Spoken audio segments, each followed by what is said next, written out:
Donc, merci d'être présent pour cette première commission opérationnelle SCOT droit des sols dans un contexte sanitaire un peu particulier. Nous sommes 10 en distanciel et 4 en présentiel, assistés donc de Laure, de Madame Charles et de Christophe pour l'autorisation du droit des sols.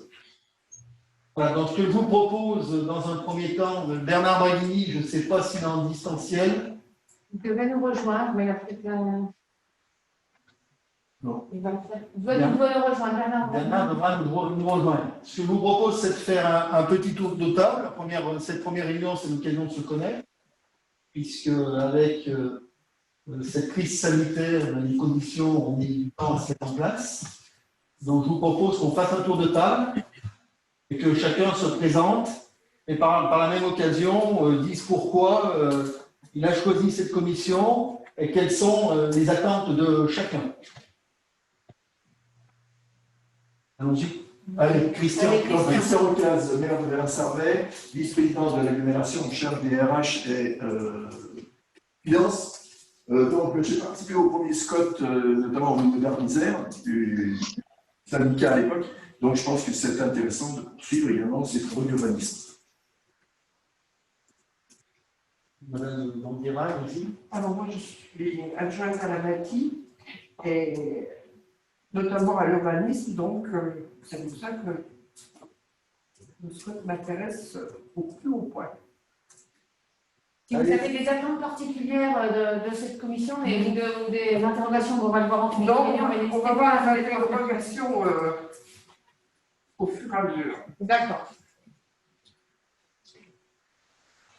On va vous passer la parole aux personnes présentes en vision. Donc, alors, on a Ghislaine Joly.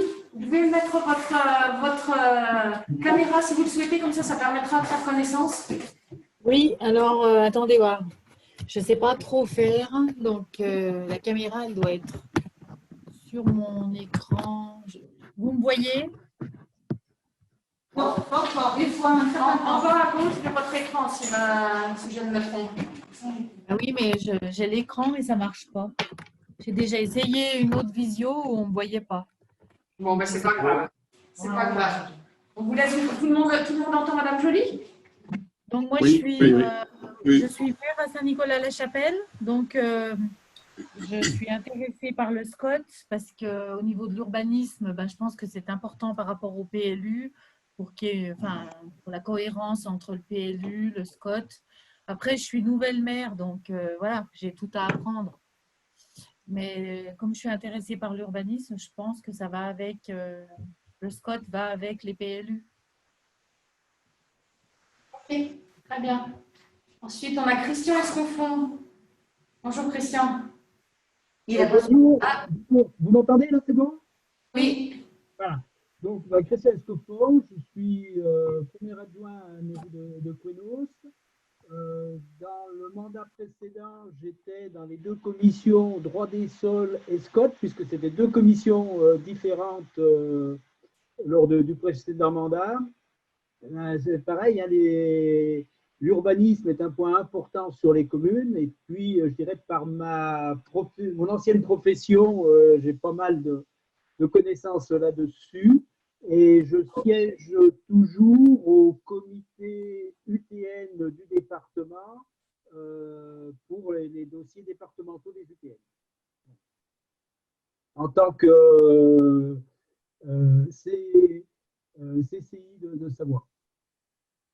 D'accord. On a un petit souci avec ton micro. Christian, tu entends par intermittent. Si tu peux monter le son ou t'en rapprocher quand tu parles. Je vais mettre les écouteurs, c'est plus simple. Ok, merci.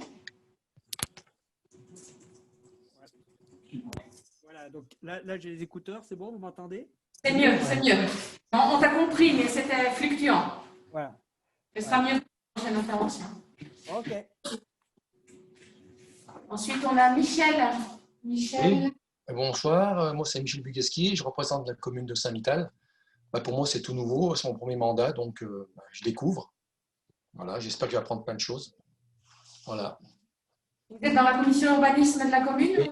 Oui.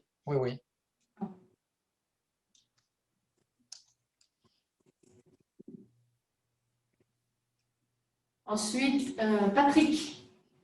Oui, vous m'entendez? Oui.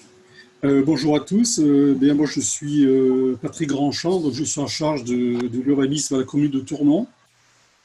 Je suis heureux de pouvoir siéger à cette commission opérationnelle du SCOT droit des sols, car le SCOT a un impact majeur sur nos collectivités puisqu'il fixe les règles d'aménagement et de développement du territoire en matière d'urbanisme. Donc j'espère pouvoir débattre au nom de ma commune sur les orientations futures de la réglementation. Voilà. Merci. Pascal Laurent. Pascal Laurent, donc moi, je suis conseiller municipal à Notre-Dame-des-Millières. Je suis conseiller délégué à la commission urbanisme. Donc voilà, voir comment tout s'articule autour du code. Comment, en plus, on est en train de faire une modif PLU, donc tout ce qui touche à l'urbanisme m'intéresse. Voilà. Oui. Alors ensuite, Franck Vialet. Oui, donc Franck Vialet, vous m'entendez? Oui, ça marche? Oui. Ouais, Franck Vialet, je suis adjoint à l'urbanisme à la commune de Grésy-sur-Isère. Donc, c'est mon premier mandat. Donc, il y a 6 mois que je suis en place. Bon, l'urbanisme, c'est quelque chose qui m'intéresse, mais qui est assez compliqué. Donc, j'avoue que j'ai un peu du mal à voir l'incidence que peut avoir l'agglomération sur l'urbanisme, parce qu'actuellement, chaque commune a son PLU. Donc, comme je souhaitais m'investir dans une commission, c'était naturellement celle qui m'intéressait le plus. Voilà. Donc, mais je suis curieux et j'ai envie d'apprendre plein de choses et de comprendre le fonctionnement. Très bien, merci. On a Madame, à l'écran, Madame Brèche, je pense. Oui, c'est ça. Bonjour. Bonjour. Pauline Brèche, je suis nouvelle élue sur la commune d'Ugine. Je n'ai pas pu avoir la commission urbanisme sur ma commune parce que j'ai choisi autre chose. Donc, quand j'ai eu l'occasion de participer à celle d'Ardisère, j'ai sauté sur l'occasion. Parce que oui, je pense que c'est très intéressant et qu'il y a pas mal de choses à découvrir. J'ai tout à apprendre. Et est-ce que vous dites vous n'êtes pas dans la commission urbaine de la commune d'Ugine, c'est ça? Pardon, j'ai pas entendu. Vous disiez vous n'êtes pas dans la commission urbaine d'Ugine, c'est ça? Non, je ne suis pas dans l'urbanisme sur ma commune. Pas de souci. On a une personne au-dessus qui est connectée en iPhone, mais on n'a pas le nom, une dame qui a des écouteurs. Voilà. Oui, bonsoir. Bonsoir, Madame Martinato, Karine. Donc, allô, vous m'entendez? Oui. Oui. Karine Martinato, ville d'Albertville. Donc, je suis déléguée à l'urbanisme au niveau de la ville d'Albertville et également membre du conseil d'administration de la CEM4V. Donc, je suis là en lien avec mes attributions à l'urbanisme et à l'habitat. Donc, pour voir comment on peut continuer à développer et aménager l'ensemble du territoire.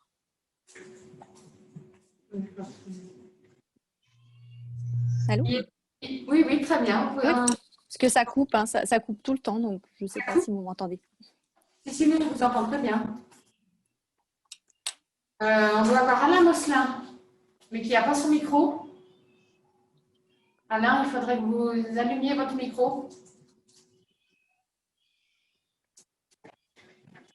Oui. Ça y est, ça marche. On vous entend. Alain Mosselin, conseiller municipal à Albertville. Je partage ce que vient de dire Karine et je suis intéressé aussi par l'environnement. Donc le SCOT a beaucoup comment dire, de devoirs, de contraintes avec ne serait-ce que pour les problèmes d'inondation, les problèmes d'urbanisme qui sont. Et on a des endroits où il y a des problèmes d'inondation et donc il faut qu'on fasse une une implantation des habitations en fonction de cette contrainte. Voilà. D'accord. Alors, on a une personne qui est dénommée Jean. Non, alors ça doit être moi, parce que en fait, je suis sur l'iPhone et j'ai mis c'est Madame Martinato. Hein. J'ai mis l'écran sur mon ordinateur, mais j'ai pas les écouteurs sur l'ordinateur, c'est pour ça. D'accord. C'est un doublon. Est-ce qu'on a...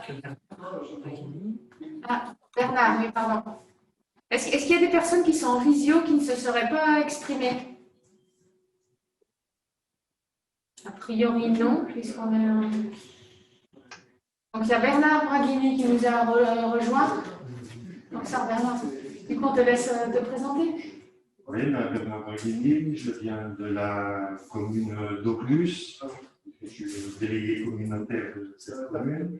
Et j'ai accepté la place de délégué au SCOT et au droit des sols au niveau d'Arlisère, parce que je suis très soucieux des aménagements structurants du territoire, aussi sur des problèmes plutôt liés au PLU, mais avec un souci territorial global. Et je souhaitais pouvoir s'exprimer et la voie de la montagne, mais aussi la complémentarité des secteurs sur l'ensemble du territoire.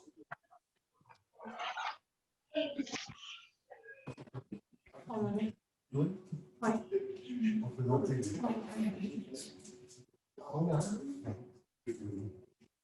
Bon, puisque tout le monde a fait part de ses souhaits, donc je vais me présenter pour clôturer. Donc Alain Zoccolo, maire de Mercury. J'ai été pendant 13 ans adjoint à l'urbanisme, pendant lesquels nous avons fait un plan d'occupation des sols et un PLU. Je suis aujourd'hui vice-président en charge du SCOT et des ADS avec le soutien de Bernard pour tout ce qui est l'activité montagne. Nous avons fait le premier SCOT en mai 2012, approuvé en mai 2012, puisque je crois que l'instruction avait duré 3 ans, même 4 ans. À l'époque, c'était François Chantamèche. Philippe Mazur, oui, pardon. Philippe Mazur qui était à la manœuvre.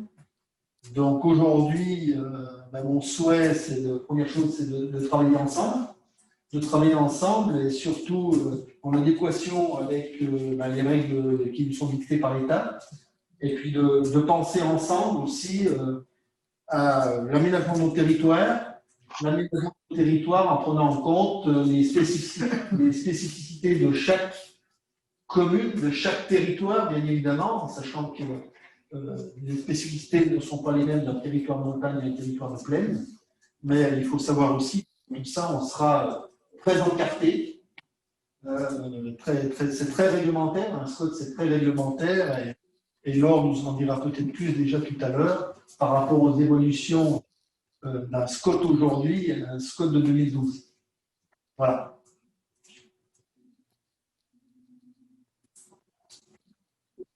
Simplement pour commencer, on voulait juste repositionner la commission dans l'organisation, on va dire, d'Arlisère.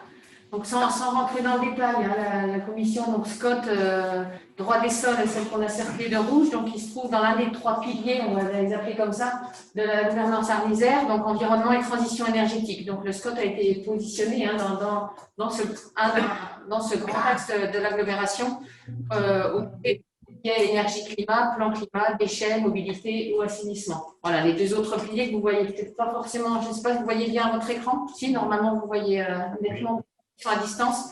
Donc, il y a tout ce qui est cohésion sociale, service à la population et économie, tourisme. Vous verrez qu'au centre de ce schéma, hein, il y a la présidence, bien sûr, et la première vice-présidente, et le plan climat qui a été inscrit un peu comme fil rouge de toute l'action de l'agglomération sur ce mandat. C'est pour ça qu'on voulait vous le présenter au travers d'une petite vidéo que certains ont déjà vue. On a des soucis techniques après avoir essayé avant la réunion. Si on lance la vidéo, on risque de planter la visio. Donc, on ne va pas courir ce risque-là. On va reporter à la fin de cette réunion la tentative de partage de cette vidéo qui présente le plan climat à Isère, là où on en est et le travail qui reste à faire au sein de chaque commission. Si ça ne fonctionne pas, rassurez-vous, c'est une vidéo qui est d'ores et déjà accessible sur le site internet d'Arles-Isère, qui va également être présentée en conseil communautaire et en conférence des maires, et qu'on va transmettre à toutes les mairies pour que vous puissiez, dans chacun de vos conseils municipaux, présenter le plan climat, ce qui n'est pas forcément chose évidente. Hein. Le CAEP, c'est un peu comme le SCOT, c'est quand même une grosse nébuleuse pour beaucoup d'élus, et ce qui est compréhensible. Donc voilà, vous pourrez utiliser cette vidéo dans vos conseils pour comprendre un peu mieux ce qu'est le plan climat et ses enjeux sur le territoire d'Arles-Isère. Et puis simplement, on voulait aussi vous rappeler, comme c'est le début, hein, c'est la première réunion, quel est le rôle des commissions opérationnelles.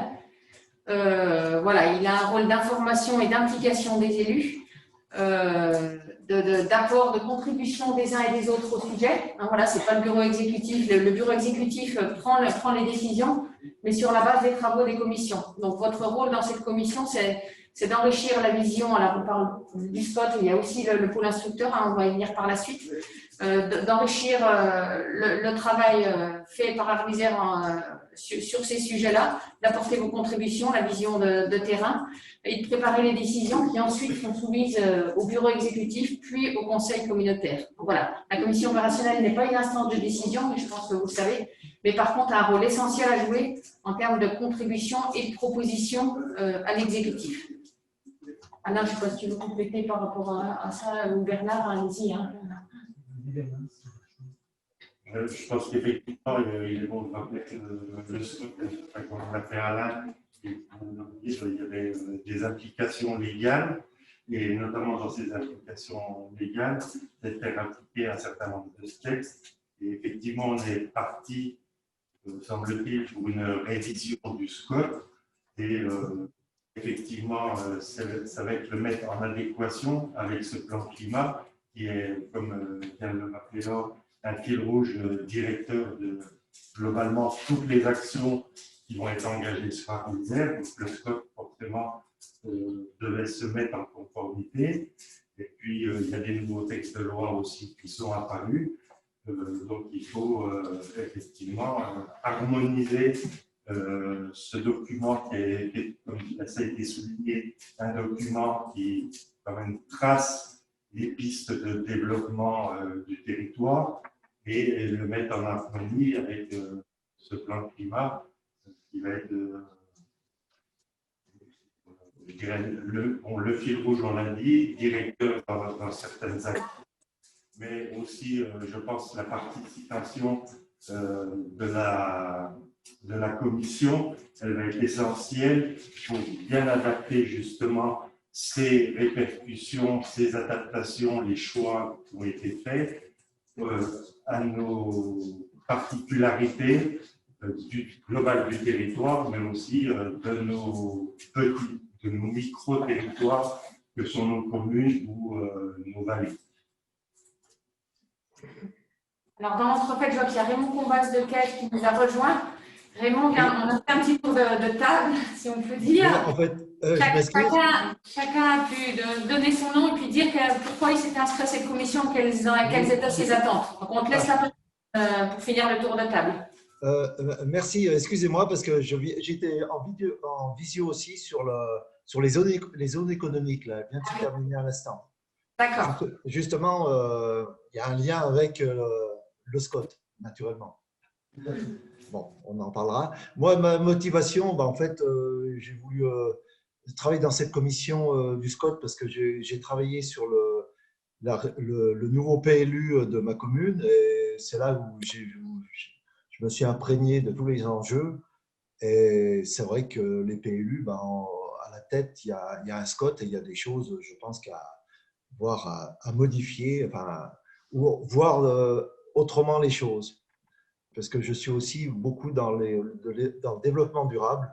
Voilà, donc c'est un tout et je pense que j'espère amener la farine au moulin, quoi. Voilà. Merci Raymond. Merci Raymond.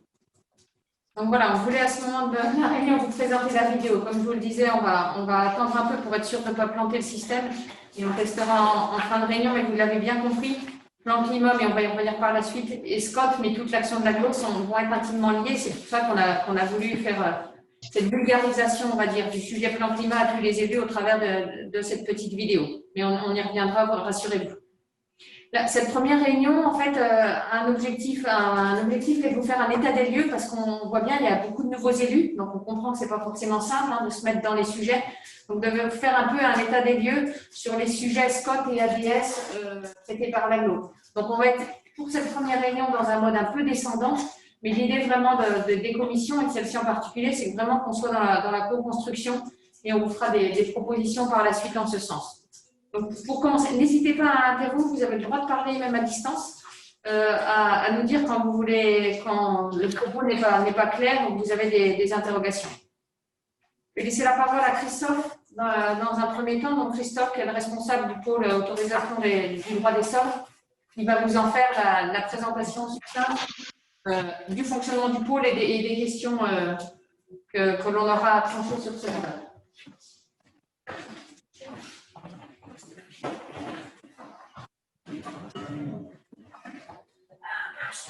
Bonsoir tout le monde. Donc Christophe Actis, responsable du pôle ADS. Je vais vous faire une petite présentation rapide de l'historique du service ADS sur Arlysère. Donc c'est un service qui est relativement récent sur Arlysère. Il a été créé au 1er juillet 2015 du fait de l'obligation qu'avait fait l'État pour les communautés de communes de plus de 20 000 habitants d'avoir leur propre service ADS. Donc ça concernait la chorale qui était obligée de monter son service. Il a été décidé à l'époque par le PETR Arlysère de mettre en place ce service et de le proposer gratuitement à l'ensemble des communes du territoire. Donc 31 communes de l'agglomération ont adhéré tout de suite au 1er juillet 2015. Avec la création en 2017 de l'agglomération Arlysère, donc le service a intégré l'agglomération. Progressivement, d'autres communes se sont jointes à ce service ADS, sachant qu'en septembre 2017, l'État a arrêté d'instruire pour toutes les communes du territoire. Donc les 39 communes de l'agglomération ont adhéré au service, sachant qu'elles pouvaient très bien, si elles souhaitaient, continuer à instruire en interne, mais aucune n'a souhaité instruire en interne, elles ont toutes adhéré à Arlysère. Donc, petite présentation rapide de l'équipe, je vais pas m'étendre. Donc, en gros, le service ADS donc ADS, c'est autorisation de droit des sols. Il y a beaucoup de raccourcis sur l'autorisation de droit des sols. Donc, c'est un service de 7 personnes. Donc, je suis responsable, 2 personnes au secrétariat, 5 personnes qui instruisent les permis de construire, en gros les gros dossiers, et 1 personne et demie qui instruit les déclarations préalables. Donc pour l'instant, le service des autorisations d'urbanisme n'est pas facturé aux communes à l'acte, ce que font par contre d'autres agglomérations en Savoie ou ailleurs, facturent à l'acte à chaque commune. Arlysère, ce n'est pas le cas. Et pour information, donc le coût du service, c'est-à-dire juste le coût du personnel, c'est environ 300 000 € par an. Un petit état, donc le service il fait donc l'instruction technique des autorisations d'urbanisme pour le compte des communes. Donc le service ADS ne donne qu'un avis technique sur les différents dossiers déposés en mairie. Cet avis technique, il se base sur le PLU de chaque commune, mais c'est le maire qui au final décide d'accorder ou de ne pas accorder l'autorisation. Donc nous, on est juste un service technique, on est consulté comme d'autres et on donne un avis en disant a priori c'est bon, a priori c'est pas bon. Et le maire n'est pas obligé de suivre notre avis. Donc, je vous ai mis un peu le nombre de dossiers qu'on instruit par an. Donc, ça, c'était les données 2019, parce que 2020 est un peu particulier. Le gros des dossiers, on voit, c'est les déclarations préalables, un peu plus de 1000 déclarations préalables, et permis de construire, 800 dossiers. Sachant qu'on a eu une grosse augmentation du nombre de permis depuis 2017. Donc, ça, c'est le gros du travail. En parallèle, donc, le service conseille aussi les communes, principalement les secrétariats mais aussi les élus quand ils ont des questions d'urbanisme. On répond aussi aux questions des particuliers quand les questions sont trop techniques pour que les secrétariats de mairie puissent répondre. Donc, elles nous envoient les particuliers, et à ce moment-là, on répond aux questions. Et accessoirement aussi, on gère le planning des architectes consultants pour certaines communes, puisque pour d'autres, c'est les communes en direct qui gèrent le planning. Enfin, il y a un peu le système. Mais le 95% de l'activité, donc 90% c'est l'instruction, 10% c'est le renseignement des secrétaires et des élus qui ont des questions. Rapidement, c'est quoi le rôle du service sur une autorisation d'urbanisme? Donc, le dossier est déposé en mairie, il nous a envoyé pour avis. Le service ADS d'Arvisère se charge de consulter tous les services extérieurs, donc Enedis, l'eau potable, l'assainissement, etc., etc.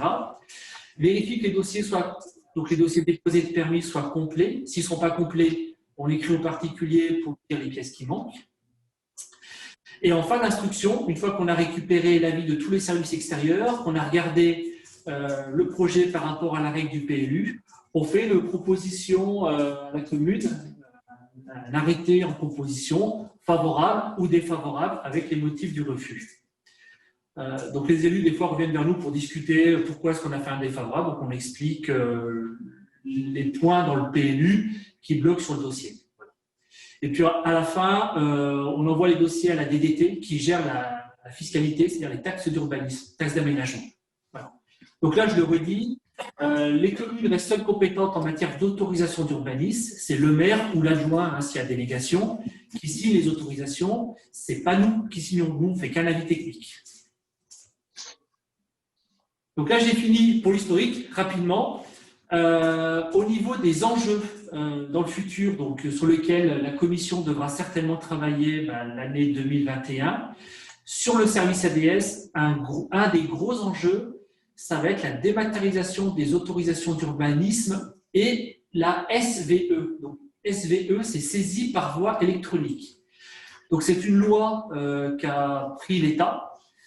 En gros, au 1er janvier 2022, toutes les communes du territoire, donc les 39 communes du territoire, devront pouvoir recevoir des dossiers d'urbanisme par voie dématérialisée. Alors, pour l'instant, c'est pas encore, c'est pas très clair, mais ça peut être soit une plateforme sur laquelle les gens peuvent déposer un dossier de manière informatique, soit s'il n'y a pas un simple mail qui est envoyé à la commune. Mais en gros, voilà, il faut que les 39 communes proposent un service aux gens qui puissent déposer un dossier de manière dématérialisée et non plus papier. Donc ça, c'est pour les 39 communes. Et en plus, pour les deux plus grosses communes du territoire, de plus de 3500 habitants, donc chez nous, c'est Albertville et Ugine, elles devront aller plus loin, car tous les dossiers d'urbanisme de ces deux communes devront être dématérialisés, c'est-à-dire qu'il n'y aura plus de papier. Donc le dossier pourra être déposé en mairie, soit de manière déjà dématérialisée, soit de manière papier, mais en tout cas, la mairie, elle, devra le dématérialiser, parce qu'après, il y a une sorte de gros hub qui est en train de faire l'État, sur lequel tous les dossiers devront être mis, et tous les dossiers devront être dématérialisés sur ce hub par les deux communes d'Albertville et Ugine. Donc, on aura certainement une ou deux commissions pour discuter un peu des modalités pratiques, parce que pour l'instant, bon, l'État avance un petit peu sur ces logiciels.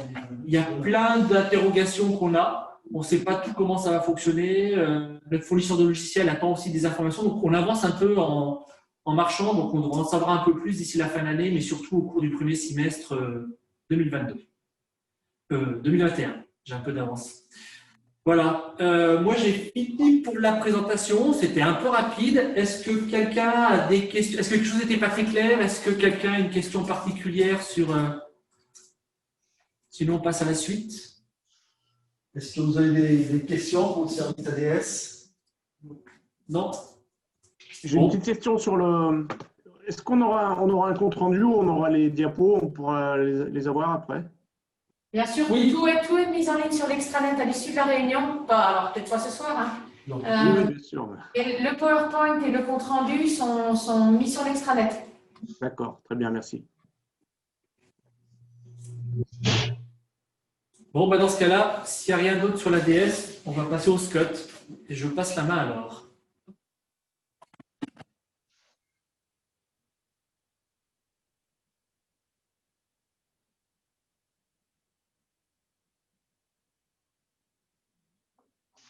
Alors voilà, comme je vous le disais, l'objet de cette première réunion, elle est de vous faire un petit état des lieux sur le SCOT. Certains connaissent très bien, d'autres pas du tout.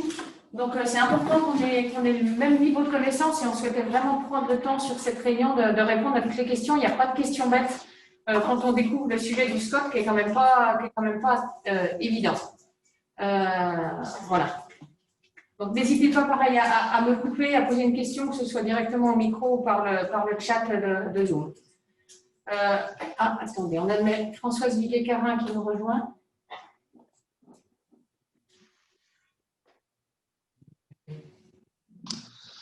Donc, je vous ai remis un petit historique du SCOT. Donc, comme le disait Alain, hein, une réunion, le SCOT ne s'est pas fait en un jour. On a démarré les travaux en 2007. Et la procédure s'est poursuivie jusqu'à 2011, date de l'arrêt, puis enquête publique, approbation le 9 mai 2012. Vous voyez, en gros, hein, c'est 5 années de travail. Les élus qui étaient là à l'époque s'en souviennent encore parce que ça représentait un travail très, très important. Donc, en mai 2012, le SCOT est approuvé. Depuis la version de mai 2012, il y a eu très peu de modifications par rapport aux documents que vous avez dans les communes. Hein. Il y a une version papier dans toutes les communes et puis il est également en ligne hein, sur le site d'Arlisère. On a lancé une modification, une procédure de modification. Donc, c'est un peu l'équivalent d'une modification du PLU pour la localisation des résidences de tourisme. Donc, le SCOT se doit de fixer, de déterminer la localisation et la capacité des dispositifs de résidence de tourisme qui sont dans les seuils UTN, mais ça, on ne va pas rentrer dans le détail aujourd'hui. Mais voilà, au-delà de 12 000 m² de chaudes, les projets doivent figurer au SCOT. Les communes du Val d'Arly, notamment, hein, quand elles ont engagé la révision de leur PLU pour se mettre en compatibilité avec le SCOT, se sont aperçus pour un certain nombre que les localisations qui avaient été définies avec les communes, bien sûr, hein, au moment de l'écriture du SCOT, ne collaient plus à la réalité de terrain et à leur projet. Ce qui fait qu'on a engagé une modification qui est une procédure pour le coup assez légère pour déplacer un certain nombre de ce qu'on appelle des pastilles. On avait localisé de manière, on n'est pas à la parcelle, hein, mais sur un fond orthophoto, les résidences de tourisme, on a déplacé un certain nombre de ces pastilles à la demande des communes. J'insiste sur ce point parce que ça vous dit quand même aussi la démarche d'Arlisère. Ce n'est pas Arlisère qui va décider de l'urbanisme de vos communes. Bien sûr, on fixe un certain nombre de règles parce que c'est le rôle d'un SCOT et nous-mêmes sommes tenus d'un certain nombre de règles. Par contre, fait en concertation avec les communes et sur ce sujet-là, on a repris pratiquement intégralement les demandes des communes sur la localisation des résidences de tourisme. Voilà pour la première modification sur du SCOT. En mai 2018, on a procédé à l'évaluation du SCOT. C'est une démarche obligatoire en 6 ans. On devait évaluer faire un bilan de la mise en œuvre du SCOT. On a fait à la fois en interrogeant les communes et les partenaires, publics et privés, donc aussi les prestataires et notamment les bureaux d'études. Et puis, disons aussi pour l'instructeur qui a ensuite forcément toutes les autorisations d'urbanisme, ce qui nous a permis d'évaluer un peu ce qui avait été produit en termes d'habitat sur le territoire. À l'issue de cette évaluation, il a été proposé au conseil communautaire de proroger le SCOT. C'est-à-dire, on dit, bon, ben, OK, le SCOT, aujourd'hui, voilà, dont acte, voilà où on en est. On avait à l'époque pas toutes les communes qui avaient mis leur PLU en compatibilité avec le SCOT. Et c'est une des raisons qui ont fait qu'on a proposé de le proroger, parce que, si vous voulez, on a à peu près, disons, la moitié des communes qui avaient mis leur PLU en compatibilité, puis l'autre moitié pour laquelle la procédure n'était pas aboutie. Donc, ce n'était pas du tout le moment de lancer une révision du SCOT, sachant que le souhait, à la fois de la collectivité et puis aussi des services de l'État, c'était d'être toujours tous à peu près au même niveau. C'est difficile. Globalement, hein, les communes ont divisé par deux, c'est à la louche, hein, c'est variable d'une commune à l'autre, mais divisé par deux les zones constructives sur leur PLU. On ne pouvait pas, à moitié d'exercice, dire bon, allez, vous allez rire, on recommence, on raye tout et on recommence. Je caricature un petit peu, mais c'était une des motivations. Et puis, par ailleurs, le SCOT n'était pas bloquant sur les autres sujets. On avait veillé dans l'écriture du SCOT à ne pas aller trop loin dans le détail pour être sûr de ne pas prendre les pieds dans le tapis et d'être bloqué par les règles du SCOT, ce qui n'est pas le cas. Voilà. Je fais de manière très ramassée pour vous initier au sujet. Si vous avez envie d'avoir des précisions, n'hésitez pas un petit peu à m'interroger. Donc la modification a été approuvée en septembre 2018, la première, et puis en décembre 2018, on a lancé une modification numéro 2 du SCOT pour inscrire le projet de liaison entre le domaine skiable des saisies et celui des contamines. Voilà. On savait, hein, pour faire un peu court, qu'on n'était pas tout à fait dans les clous, puisque c'est un projet qui relève davantage de la révision du SCOT, une révision générale, dans la mesure où il touche au PADD.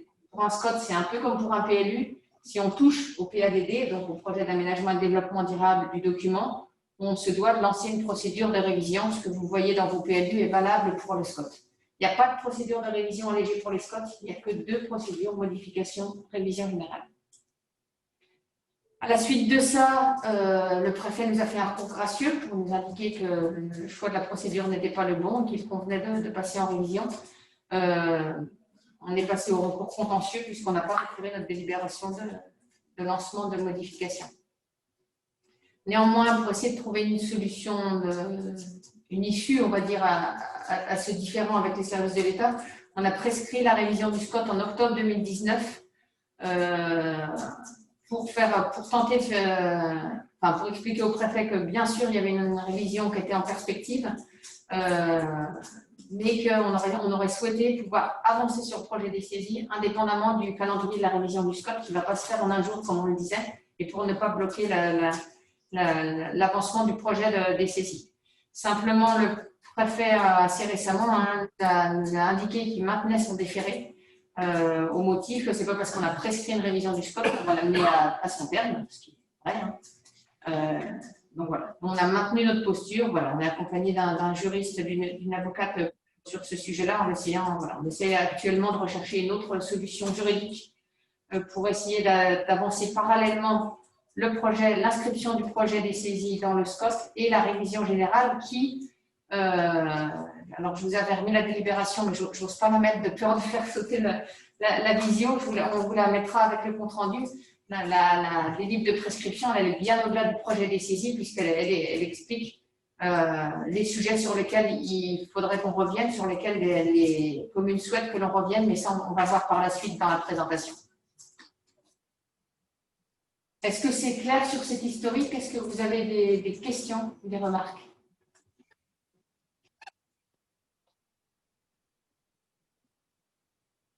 Et oui, c'est bon pour tout le monde m'entend? Je ne vous entends pas, donc... D'accord. Ok. Oui, on entend. Voilà pour l'historique du SCOT. Alors, on n'a pas voulu aborder toutes les questions parce qu'il y en a multitude. On préférait laisser libre cours à vos interrogations. J'en ai nommé quelques-unes ici. Est-ce que les uns ou les autres, par rapport à la réglementation SCOT, avaient des questions? Et je vous dis, il n'y a pas de questions bêtes, n'hésitez pas à les poser. Alors, je vais pour vous donner le temps de réfléchir, vous redire, voilà, couper court à ce qu'on a l'habitude d'entendre et qui n'est pas vrai. Comme quoi la durée de vie du SCOT serait 10 ans. Donc 2012-2022, le SCOT mourrait en 2022. Eh bien non, le SCOT ne mourra pas en 2022, puisque tant qu'il existe, il n'est pas mort, on va le dire comme ça. Donc il n'y a aucun texte qui dit qu'un SCOT a une durée de vie de 10 ans. Le SCOT tel qu'il est rédigé peut être trompeur, c'est vrai, parce qu'à plusieurs endroits dans le SCOT, si vous en prenez connaissance, vous verrez qu'on dit qu'on calibre les choses pour 10 ans. On parle de surface d'extension calibrée pour 10 ans. On évoque des zones économiques calibrées sur 10 ans. Ça n'a pas de valeur réglementaire, ce qui fait qu'on ne peut pas dire on est à 10 ans, donc on s'ouvre les droits à l'extension dans le cadre du SCOT actuel, où on est à 10 ans et donc on s'autorise à urbaniser davantage de foncier sur tel ou tel secteur. Donc le SCOT tel qu'il est écrit aujourd'hui est valide et exécutoire à durée indéterminée. Sauf que depuis 2012, il y a de nouvelles lois qui sont apparues et qui aujourd'hui devraient rentrer dans les règles d'un nouveau SCOT. Voilà, tout à fait. Un petit peu comme dans vos PLU, si vous êtes à l'urbanisme, hein, quand vous lancez la révision de votre PLU, on vous demande de vous mettre en compatibilité avec la loi ALUR, notamment, et d'autres, hein, mais qui est la plus contraignante aujourd'hui. la loi Grenelle, le jour, donc aujourd'hui, effectivement, le SCOT n'est pas compatible avec ces lois qui sont sorties après. Et si on lance la révision du SCOT, on se devra, comme dans vos PLU, de se mettre en compatibilité avec un certain nombre de lois. On peut nommer la loi Allure, effectivement, sur la limitation des capacités d'urbanisation, mais sur tout un tas d'autres lois et de documents d'ordre supérieur. Alors, quels sont les documents d'ordre supérieur? Il y en a un certain nombre. Hein. Il y a des documents liés au risque d'inondation, donc il y a le SDAGE, le schéma directeur d'aménagement de GE et de gestion des bassins versants. Voilà, il y a un certain nombre de documents supérieurs. Il y a le schéma régional des carrières, il y a le schéma régional de cohérence écologique. Voilà, il y a un certain nombre de documents. Je ne vais pas vous assommer avec tout ça ce soir, mais c'est vrai que, quoi qu'il en soit, si on ouvre la révision du SCOT, il faudra se coller à ces exercices-là. Alors, pour vous rassurer, ce qu'on peut dire, c'est qu'on a suivi, nous, l'élaboration de tous ces documents supérieurs, qui sont généralement à l'échelle régionale, et qu'on a travaillé avec eux. Donc, globalement, on est quand même compatible d'ores et déjà, même si on n'est pas dans l'écriture. Mais on ne devrait pas avoir de gros problèmes sur ces sujets-là. Le SCOT doit aussi être compatible avec le plan climat quand il en existe un. Ça tombe bien, c'est la réserve qui rédige le plan climat. Donc, l'exercice ne sera pas trop compliqué pour nous non plus, puisqu'à la fois on porte le SCOT et le plan climat. Donc, le plan climat est en cours de finalisation. Donc, bien sûr, on a veillé dans toute l'élaboration du plan climat à ce que le matériau déjà puisse resservir pour la révision du SCOT, qu'on ne fasse pas deux fois le travail, et puis à rentrer dans les politiques de l'agglo, bien entendu. Alors là, si personne n'a de questions, peut-être. Si vous avez des questions? Non, moi, juste une remarque, il me semble un peu normal qu'on révise le SCOT. Il me semble un peu normal qu'on révise le SCOT au bout de 10 ans parce qu'en fait, déjà, la société évolue rapidement. Il y a les zones économiques, les réseaux publics, enfin, il y a plein de choses. Et puis, c'est vrai que la pression du PCAET fait qu'on ne peut pas être figé 10 ans ou 15 ans en arrière, quoi. Donc, on est obligé de s'adapter, quoi. Voilà, c'est une simple remarque. Oui, vous m'entendez? Oui, on ne voit plus personne par contre. Est-ce que vous avez tous fait vos caméras ou... Non. Moi, je voulais juste faire une remarque par rapport au… Vous parliez des documents hiérarchiques. Est-ce que ces documents sont élaborés par le fameux SRADEC, là, donc vous parlerez peut-être tout à l'heure, je ne sais pas. Alors, le SRADEC, c'est un schéma régional, effectivement, c'est un nouveau document d'ordre supérieur régional qui a été élaboré par la région. Il y a un rapport alors, pas de compatibilité parce que c'est trop récent. Donc, le législateur a dit que c'est trop difficile à ce jour, on ne peut pas garantir la compatibilité. C'est un rapport de prise en compte. C'est le seul document pour lequel il n'y a pas une compatibilité, mais il y a une prise en compte des objectifs du SRADEC. Donc, schéma régional d'aménagement et de développement durable et équilibré des territoires. Donc, c'est ça.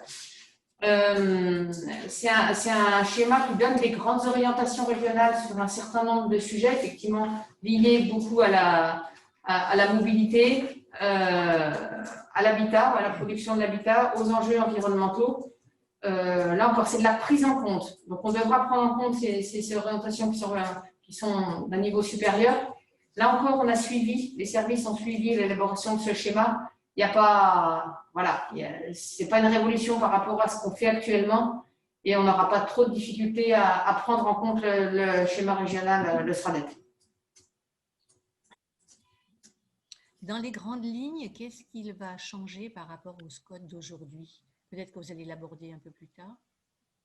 Mais alors, qu'est-ce qui va changer? Ça dépendra de vous. Hein. Moi, j'aurais tendance à dire aujourd'hui, c'est ni moi ni Alain de Bernard qui vont dire ce qui va changer. Je peux peut-être, par contre, vous… De par la loi, en fait, je veux dire… de par la loi, d'accord. Ah ben alors, j'y viens un peu plus tard. Je peux peut-être continuer, s'il vous plaît, dans les diapos suivantes. J'avance, puis vous me direz. Alors, qu'est-ce qui va changer? Je vous ai remis dans un premier alinéa attente des communes. Ça, c'est issu de l'enquête qu'on a fait au moment de l'évaluation. On est aux communes, hein, en gros, les points de satisfaction et les difficultés dans la mise en œuvre du SCOT actuel. Et vous avez ici, alors je résume également, les documents sont disponibles sur notre site aussi. On avait mis tous ces éléments de l'évaluation sont en ligne sur le site d'Arlisère. Il y a une attente très spécifique qui est une attente de la commune d'Auclus et puis plus globalement des communes de l'espace Diamant, hein, mais d'inscrire la liaison, les saisies, les contamines, bien entendu, au SCOT. On en a parlé juste avant. Une attente qui est globalement partagée, qui est d'assouplir les règles de la densification, des surfaces d'extension, à quelques exceptions près, on ne peut pas poser trop de difficultés dans la mise en œuvre. La densité un peu plus à la fois dans le moment de l'écriture des règles des PLU et au moment de la mise en œuvre des OAP, où effectivement les promoteurs ont tendance à aller trouver les communes en leur disant « moi je veux bien faire, mais il faut assouplir votre OAP ». Donc on a quand même un certain nombre de communes qui sont venues nous trouver pour ces raisons-là et les élus sont en attente sur ce sujet-là. On y reviendra après, mais on risque d'être déçus puisque loin d'assouplir les règles, il est fort probable qu'on sera tenu de mettre un tour de vis, entre guillemets, on y reviendra par la suite. Attente des communes aussi, c'est d'actualiser le volet zone d'activité. Raymond, tu l'as évoqué tout à l'heure. Effectivement, quand on a fait l'enquête dans les communes du Val d'Arly notamment, mais pas que, mais beaucoup les communes du Val d'Arly sont venues vers nous en disant le SCOT pose difficulté dans sa version actuelle sur les zones d'activité. On a fait un schéma, on va dire, des zones d'activité d'Arlisère et tout ce qui n'est pas dans le schéma. Outre les activités qui sont toujours possibles dans le diffus, mais toutes les petites zones qui étaient inscrites dans vos PLU, vous avez dû les faire sauter si elles n'étaient pas dans le schéma Arlisère, ce qu'est la vocation du SCOT, hein, mais d'écrire où est-ce qu'on a des zones d'activité à proprement parler. Dans le diffus, ça ne pose pas de difficulté, hein, mais les grosses zones, effectivement, ont été réglementées par le SCOT Arlisère. Je vous ai listé aussi quelques autres sujets qui seront à travailler, qui aujourd'hui ne sont pas suffisamment travaillés dans le SCOT au-delà de la réglementation actuelle. Il y a le volet commercial. Le volet commercial de notre SCOT est faible, hein, on peut le dire. On l'a écrit de manière assez légère, mais à dessein, parce qu'on craignait aussi d'être vite empêché. Aujourd'hui, le SCOT doit comprendre un document d'aménagement commercial, un DAC, qui doit identifier les grandes zones d'activité commerciale. Alors, ce n'est pas tous les commerces, hein, c'est les grandes zones d'activité commerciale. Chez nous, ça va être essentiellement le Chiriac, voire le centre-ville d'Albertville et la zone de Tournon. Dans ces zones, on doit identifier les surfaces autorisées, la localisation, et on doit aller jusqu'au type de commerce autorisé. Donc, on doit aller beaucoup plus loin que ce qu'on a dans le SCOT actuel. Sachant par ailleurs qu'effectivement, aujourd'hui, pour mettre en œuvre quelques politiques sur les zones commerciales, on est un peu en difficulté parce que le SCOT ne dit pas grand-chose, donc on est plus armé pour défendre un projet sur ce volet. Voilà, un volet qui certainement nous amènera à discuter en lien bien sûr étroit avec les communes d'Albertville, de Gilly et de Tournon, Fontenex principalement. Un autre sujet sur lequel je ne veux pas dire qu'on n'a pas travaillé, mais c'est un sujet qu'on n'éborde pas beaucoup dans le SCOT, c'est la rénovation de l'immobilier de loisirs, qui est pour les élus de montagne, hein, vous savez, un sujet à enjeu majeur, hein, la rénovation de l'immobilier de loisirs et le maintien, le retour dans les circuits de commercialisation d'un certain nombre de lits. Aujourd'hui, on doit se fixer des objectifs quantitatifs par station de rénovation de l'immobilier de loisirs. Donc, c'est un sujet sur lequel beaucoup de monde planche depuis plusieurs années. Aujourd'hui, le législateur franchit un pas sur ces sujets-là, nous obligeant à nous fixer des objectifs quantitatifs et à nous donner des moyens collectivement. Alors, c'est là où vous voyez bien sûr que ce travail-là ne sera pas sans les stations qui sont les chevilles ouvrières. La rénovation, malgré tous les dispositifs qu'Arlisère peut mettre en place, on ne saura pas faire sur ce sujet-là sans les stations. Un autre sujet, alors on évoque l'agriculture dans le SCOT actuel par la porte d'entrée foncière où on a identifié le foncier agricole à préserver par un travail qui avait été fait en concertation élus et agriculteurs du territoire. Aujourd'hui, on doit aller au-delà de cette approche foncière puisqu'on doit présenter dans le SCOT quels sont nos moyens pour développer une agriculture durable répondant aux besoins alimentaires locaux. Je reprends les mots des textes. Mais on est vraiment dans une approche PAT, pour ceux qui connaissent, un plan d'alimentation territoriale le SCOT doit s'interroger sur la manière d'alimenter en circuit court les populations locales. Faire court, on doit travailler ces sujets. Les entrées de ville, alors c'est un sujet qui était déjà présent dans le SCOT précédent. On n'a pas écrit grand-chose. On a mis quelques prescriptions, mais assez légères. Il faudra travailler ce sujet-là. Il y en a d'autres, mais j'ai voulu pointer ici ceux sur lesquels on est peut-être moins armé aujourd'hui pour alimenter le SCOT. Il y a d'autres sujets mais qu'on n'aborde pas suffisamment et pour lesquels on a quand même pas mal de matériaux. Il y a tout ce qui est transition écologique, hein, on l'a évoqué, économie d'énergie, énergie renouvelable, gaz à effet de serre. C'est un sujet aujourd'hui incontournable dans le SCOT. Il y a même le législateur, hein, il y a une ordonnance de modernisation des SCOT qui a été publiée au mois de mai de cette année, qui rend possible la fusion des deux documents. Un SCOT peut valoir PCAET. Ça veut dire qu'un SCOT peut aller très très loin dans la démarche énergie-climat. Un territoire peut dire voilà, je fais un SCOT qui vaudra PCAET. Ce n'est pas quelque chose que techniquement nous, on va vous proposer parce que bien sûr on travaille ensemble et je suis moi-même en charge à la fois du PCAET et du SCOT. Donc voilà, on a bien sûr, on essaye d'optimiser au maximum les travaux.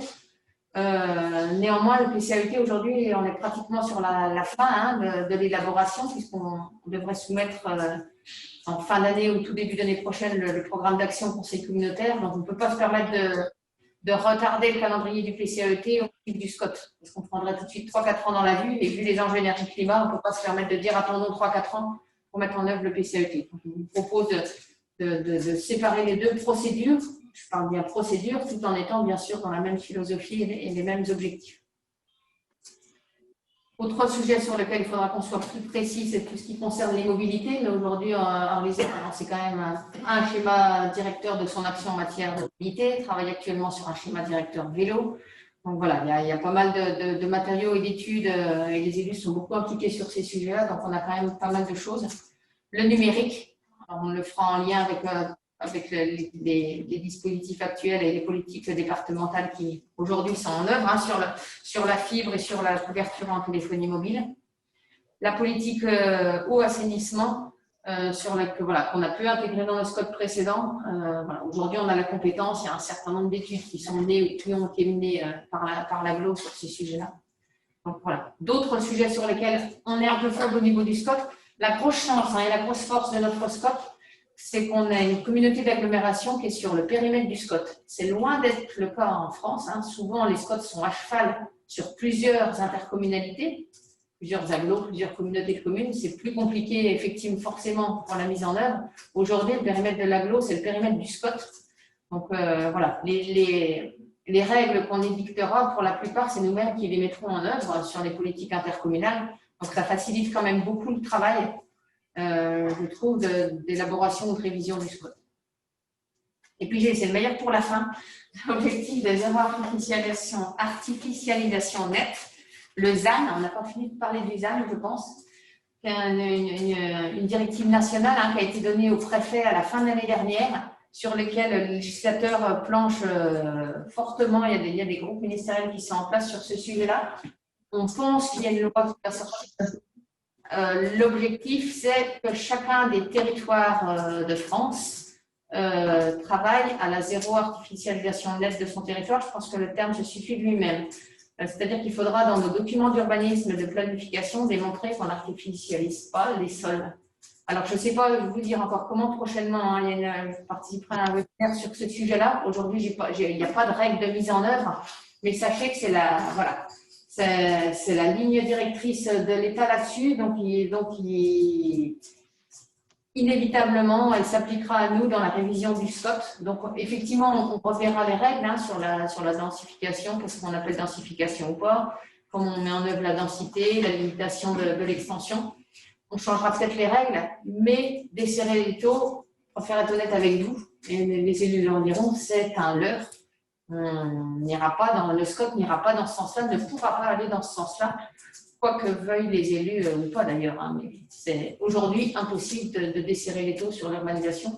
Je suis un peu sévère dans le propos, un peu tranché, mais je pense que c'est important d'en être conscient avant de s'engager dans la révision. Oui, je pense qu'il faut être conscient que demain, on n'ouvrira pas des terrains à la construction. Bien au contraire, le fait de réviser le SCOT peut être aussi un effet dangereux où on va réduire les extensions que l'on a aujourd'hui. Il ne faut pas se leurrer en face. Moi, j'aimerais revenir aussi tout à l'heure quand on a parlé sur la rénovation de l'immobilier de loisirs. Je dirais l'immobilier de loisirs, mais l'immobilier en général. L'immobilier en général, parce qu'il y a les secteurs de montagne, mais il y a aussi les secteurs de plaine, qui sont bien souvent, on a du bâti qui est là, qui est même inhabité, où les logements sont insalubres.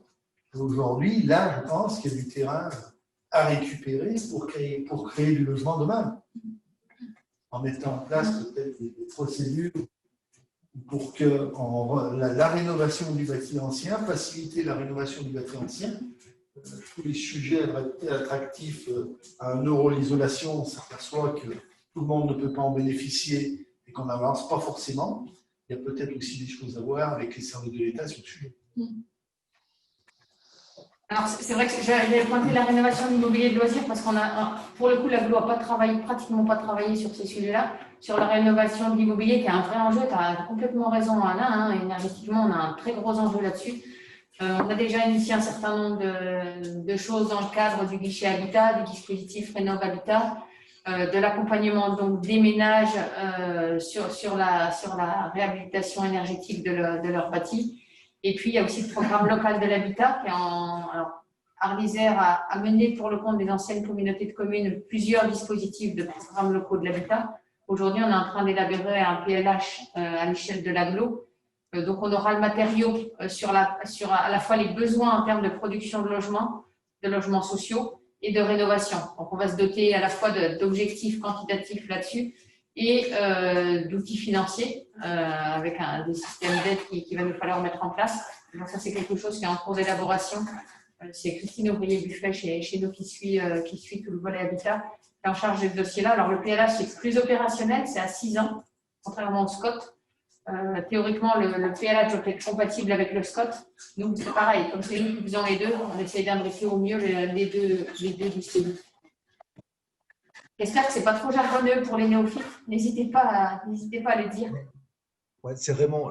J'aurais une réflexion là, que je rebondis sur ce qui vient d'être dit. Là. Alors, moi, je suis très favorable pour le développement d'une agriculture durable, bien sûr. Mais il faut qu'on se pose des vraies questions, quoi. Parce qu'il y a des zones où on sait très bien que l'agriculture ne sera pas durable, parce que des zones où ce n'est pas mécanisable du tout, où on a encore des derniers Mohicans qui travaillent à pied, comme dans le temps, il y a 40 ans, et toutes ces zones, elles partent à la friche. Et je vois mal des tracteurs aller sur certaines zones, et là, on pourrait détendre les règles de densification ou des droits à l'extension. Vous comprenez ce que je veux dire, non? Oui, je comprends. Après, ça reste… Moi, ça me fait toujours mal au cœur de voir qu'on condamne des beaux terrains plats où je sais qu'il y a des beaux tracteurs qui peuvent rouler dedans et qu'il y a un avenir agricole, alors qu'il y a d'autres terrains qui sont abandonnés, c'est de la friche, quoi. Et puis, on n'a pas cette réflexion à quoi peuvent servir ces terrains, quoi. Voilà, on peut, entre autres, mettre de l'habitat.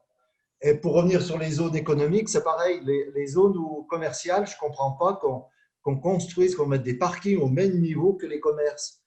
Il faudra qu'on commence à penser à construire en étage, mettre des parkings dessous et faire les zones commerciales dessus.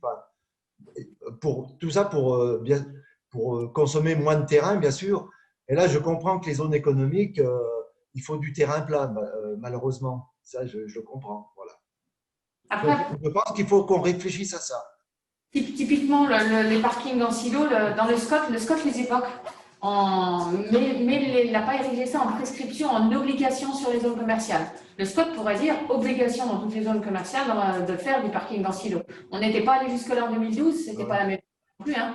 Voilà, charge à nous d'écrire les règles. Hein. Par contre, une fois qu'elle a écrit la règle, on n'y déroge pas. Ouais. C'est le fil conducteur. Par contre, si je me permets de revenir sur la première intervention, enfin la première partie de l'intervention de Raymond, c'est de dire que le volet agricole, il est quand même multiple, enfin il y a de multiples entrées et finalement, je crois qu'on est plus dépendant des arguments et de la façon de mise en place la politique agricole. Aujourd'hui, on assiste quand même à une course à l'hectare dans l'agriculture globalement, et malheureusement au détriment. Et si on pouvait revenir sur des politiques où c'est le travail qui est valorisé et non pas que les surfaces et les investissements, on aurait une occupation quand même globale et une utilisation aussi plus globale du potentiel agricole de nos communes. Je vois bien à quoi Raymond fait référence, puisqu'on habite la même commune. Donc, voilà, et je crois que là, il y a la commission. Et après, est-ce que l'agglo peut aider à réorienter ces meilleures utilisations? Je ne sais pas. Et je pense qu'il faut que la commission agriculture se pose des problèmes d'organisation globale, mais qui dépasse la taille de l'agglo. Et voilà, la nouvelle PAC qui est en train de se discuter, de se mettre en place, à mon avis, peut avoir quand même des aspects positifs par rapport à garder ces espaces ici dans une utilisation.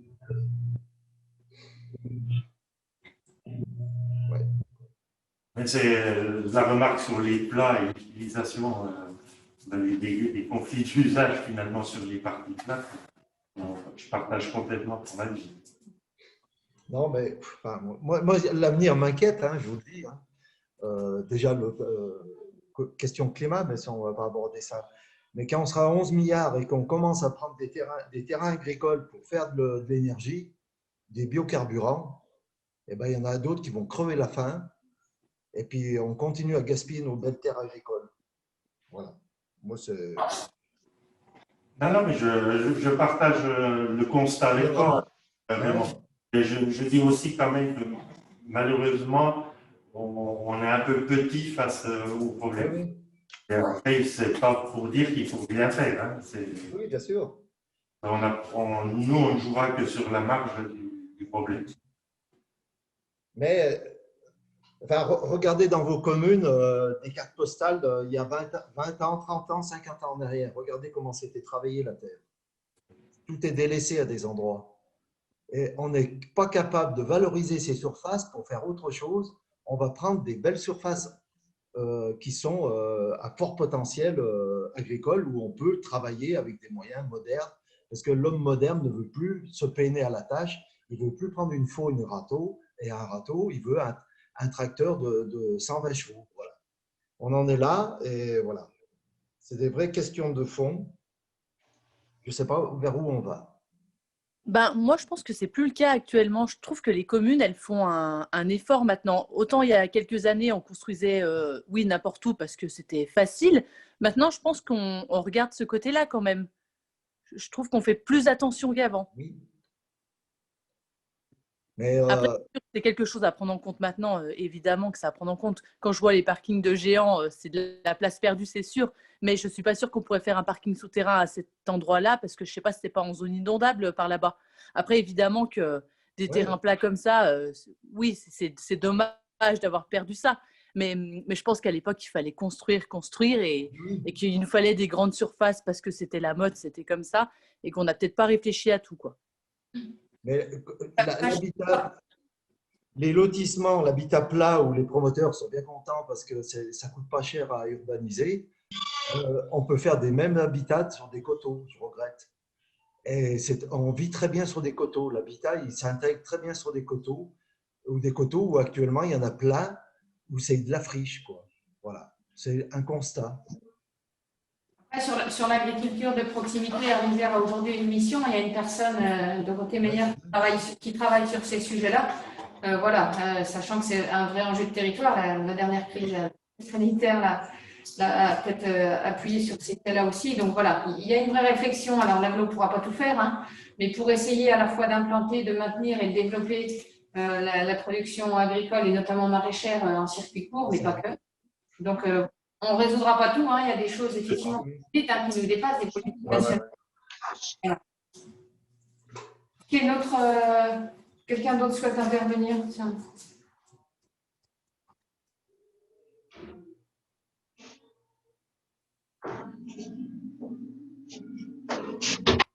D'autres remarques?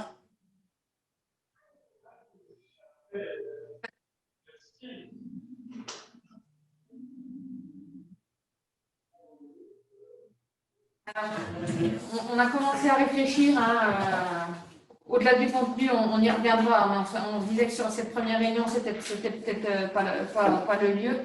On voulait quand même évoquer avec vous les modalités de mise en œuvre de cette révision, si on fait le choix d'y aller. Alors, on met un petit peu de conditionnel, parce que, pourquoi on met un petit peu de conditionnel? Il faut peut-être le dire, effectivement, la révision, elle est prescrite, donc aujourd'hui, mais on n'a pas lancé complètement les travaux. On a voulu, avant de dire attaquons, écrivons un cahier des charges et consulter, se reposer les questions et être tous bien conscients de manière partagée qu'on ne fera pas ce qu'on voudra dans le SCOT. Ça, c'est vraiment important qu'on soit tous, voilà. Il y a des besoins, il y a des attentes et il y a une pertinence à lancer la révision. Soyons d'accord sur le fait de dire qu'on n'écrira pas ce qu'on veut et l'étau, puisque c'est un peu ça notre crainte, entre guillemets, que les élus pensent qu'on va desserrer les taux d'urbanisation. Voilà, qu'on soit conscient qu'on jouera sur un certain nombre de choses dans la mesure du possible en faveur de l'intérêt commun, mais qu'on ne desserrera pas les taux, on ne vous octroiera pas le double de droits d'urbanisation, entre guillemets, parce qu'il y a cette attente quand même dans l'esprit de nombreux élus sur ce sujet-là. Donc voilà, il faut qu'on en soit conscient. Si aujourd'hui on dit on met en œuvre la révision du SCOT, on sera amené à serrer un peu la vis sur la question de l'urbanisation. Voilà, c'est important qu'on en soit d'accord avant pour pas qu'il y ait de malentendus et qu'il finisse 4-5 ans, quand on sera dans le dur, les communes reprochent à l'agglo d'avoir complexifié encore la vie de l'urbanisme dans les communes pour les tenants d'urbanisation. Voilà, après, les avis sont bien sûr, tout le monde n'a pas la même vision de l'urbanisation de sa commune, mais c'est important qu'on le dise. Deuxième sujet sur lequel on n'a pas voulu partir tête baissée, c'est sur la manière de faire. On a réfléchi avec Alain et Bernard sur le fait de dire est-ce qu'on lance une présentation, on recrute un prestataire, un bureau d'études, comme on le fait souvent dans les PLU, est-ce qu'on le fait en interne? En interne, alors, avec les moyens du bord, c'est-à-dire moi, en l'occurrence, ça va être un peu difficile parce qu'il faut, c'est un gros travail, c'est quand les listes de SCOT se rendent bien compte qu'il y a un gros travail d'écriture, mais pas que, de concertation.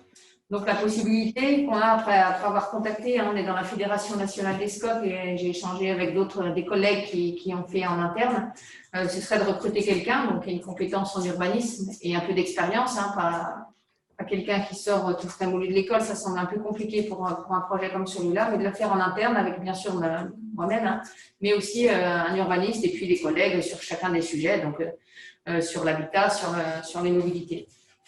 Voilà, donc on voulait vous poser la question, ça ne nous semble pas aujourd'hui impossible de le faire. L'avantage, c'est qu'on aurait une personne ressource en urbain à l'agglo qui sera pas essentiellement missionnée bien sûr sur le SCOT, mais qui pourrait ponctuellement, on a quand même régulièrement des demandes des communes, à laquelle ni Christophe, en termes d'ADS, ni moi-même ne pouvons répondre, malheureusement, faute de temps. Alors, on avait une personne très précieuse à la DDT, qui est Robert Vidal, pour ceux qui le connaissent, qui a beaucoup accompagné les communes sur des questions d'urbanisme opérationnel, chose que nous, on n'est pas en capacité de faire. Voilà, Robert Vidal part à la retraite demain. Il va être remplacé, mais voilà, la personne qui débute sur ce sujet-là ne sera pas compétente de la même manière que les Robert, c'est normal, il y a 40 ans qu'il bosse dans nos communes. Donc voilà, ça pourrait aussi permettre d'accompagner les communes, chose que l'État continuera de faire, parce qu'il y a un poste qui est créé, mais dans un premier temps de manière peut-être pas aussi efficace que le faisait Robert Vidal. Voilà, donc on voulait vous poser la question, prestation ingénierie interne, prestation. Est-ce que vous avez les uns ou les autres un avis sur la question?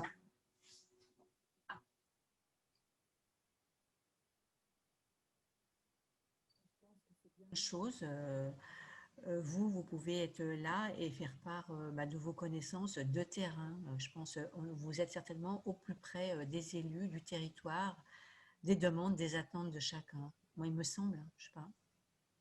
On n'a pas entendu le début de ton intervention, Françoise, parce qu'il n'y avait pas le son. Alors, je vais parler un peu plus fort. Ça va mieux là? Ça va mieux. Bon. Moi, je pensais qu'en interne, en embauchant quelqu'un, ce serait peut-être plus judicieux, étant vous ici à proximité, vous avez quand même la connaissance de terrain, les attentes des élus. Je pense que vous seriez peut-être mieux à même de pouvoir élaborer quelque chose qui nous colle mieux à la peau, quoi. Vous m'avez entendu? Oui, tout à fait. Je vais répondre à Françoise. Françoise, partage cet avis. Je crois qu'avec une personne à nos côtés à plein temps, ça nous permettrait d'échanger au quotidien et d'avoir, pour chaque membre de la commission, de pouvoir poser les questions qu'ils souhaitent en direct, parce que l'ingénierie extérieure, c'est beau, mais ce n'est pas le même contact. Ce n'est pas la même manière de travailler. Allez-y. Comment? Oui, je partage aussi, c'est pareil, vraiment. Mais bon, je sais qu'ils ont beaucoup de boulot parce que Laure, elle touche dans pas mal de sujets. Après, c'est une organisation à l'agglo, quoi. Voilà, tout à fait. C'est une organisation, mais il y a plus de proximité. Voilà. Ouais. Sachant que peut-être ponctuellement, on aura peut-être besoin d'avoir recours à une prestation, je pense aux sujets environnementaux. Avec le plan de débat, on a pas mal de sujets, on a pas mal de matériaux, on avait fait une évaluation environnementale, mais voilà, il y a peut-être sur ce sujet-là où ponctuellement on aurait besoin de faire appel à un prestataire pour. Mais ça, on verra au fil de l'eau. Mais dans un premier temps, effectivement, entre les compétences des uns et des autres, la connaissance de terrain des uns et des autres aussi, à l'agglo.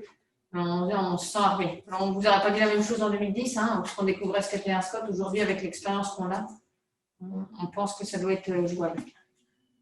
De toute façon, aujourd'hui, on a déjà un SCOT existant. On sait qu'il faut le faire évoluer par rapport à la loi. Donc, il faut déjà tracer ses grandes lignes. Et après, voilà, il faut l'affiner. Et puis, en apportant les modifications pour intégrer ce qu'on souhaite. On parlait de la liaison, les saisies, les contamines. Bon, voilà, il faut voir comment on peut le faire rentrer. Il me semblerait que c'est peut-être quelque chose de jouable. Enfin, c'est à vous de voir aussi, mais enfin, ça me paraît bien comme ça. Voilà. Moi, j'avais juste une petite question. Tout à l'heure, vous avez quand même insisté sur le fait de l'urbanisation à venir par rapport à ce qu'on a aujourd'hui, ce qui nous reste dans chacune de nos communes. Est-ce qu'on peut espérer en avoir plus ou en avoir moins ou faire des changements? Est-ce qu'on aura des choix à faire? Quelle va être un petit peu la ligne directrice? Alors, le SCOT va définir des orientations. On est, je pense, tous en train de délibérer dans nos communes pour que les communes conservent l'élaboration de leur PLU. Oui. Ce sont les élus de chaque commune qui décideront en cohérence avec le SCOT des orientations à prendre pour l'organisation de leur commune. Okay. C'est pas l'agglo qui va décider de l'urbanisation de telle ou telle commune. Non, ça je suis bien d'accord, mais j'avais dans l'idée que le SCOT donnait déjà des grandes lignes par rapport au pourcentage de densification, de construction ou de terrain qu'on peut mettre. Le SCOT donnera des grandes lignes, comme il l'a fait, comme le premier SCOT l'a fait d'ailleurs. D'accord, mais après le choix, ce sera interne aux communes. Le choix sera fait après par les élus locaux. Après, effectivement, François, si tu évoques les droits extension, chaque commune dans le SCOT actuel a un droit extension quantifié en hectares et une densité objective, tant de logements à hectares à l'échelle du PLU. Ces indicateurs-là, alors, ta question, c'est un peu de dire, est-ce que vous allez nous ouvrir, est-ce qu'on va en avoir un peu plus, est-ce qu'on va baisser un peu la densité globale sur la commune et est-ce qu'on va monter un peu les droits? Je vais couvrir, mais c'est un petit peu ça. C'est ça. Alors, si on révise le SCOT, je pense, moi, la proposition, ce serait de dire on oublie ces critères-là, notamment celui de l'extension, parce qu'il n'est pas si simple à mettre en œuvre. On a une définition d'extension qui est propre à Armésière, qu'on avait faite, voilà, qui a été vertueuse, je pense simplement que dans la mise en œuvre, elle n'est pas très simple. Donc, à mon avis, moi, ma proposition serait de dire le SCOT, il doit permettre de limiter l'étalement urbain, il doit permettre de limiter la consommation d'espaces naturels et agricoles. Ça, c'est l'objectif. Les outils, pour moi, il faut les changer. Donc, on ne peut pas dire aujourd'hui, on va donner des droits complémentaires à extension. Non, parce qu'à mon avis, on ne sera plus dans cet outil-là qu'est l'extension telle que définie au SCOT actuel avec une surface. Donc, ces outils-là ne seront plus les mêmes. Simplement, on devra répondre à l'objectif et de densification et de limitation de la consommation d'espace. Donc, avec des outils différents, vous ne serez pas moins contraints. Je pense qu'on peut le résumer comme ça. Les outils ne seront pas les mêmes, mais il y aura pas moins de contraintes. Exemple du GIN, la grosse poche verte du cœur du GIN, on a pu la considérer comme étant de la densification sur le SCOT précédent. C'est un seul exemple. L'État, avec Robert Vidal avant tout ça, qu'on a échangé globalement sur le SCOT. Le seul exemple qui m'est donné celui-là, il m'a dit dans un prochain SCOT, vous ne pourrez plus mettre compter la grosse poche verte du GIN comme la densification. Et ça, pour ceux qui ne connaissent pas le SCOT, en densification, les communes feront un peu ce qu'elles veulent, ce ne sera plus le cas. Donc voilà.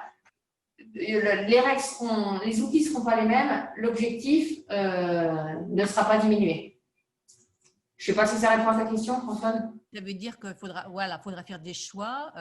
Effectivement, cette poche-là, il faudra finalement dire on abandonne la viabilité, la construction sur cette poche et pouvoir donner plus d'espace ailleurs. Voilà, on l'inscrit ou on ne l'inscrit pas, mais si elle est constructive, elle est comptée comme extension, comme surface d'extension, au sens du SCOT actuel.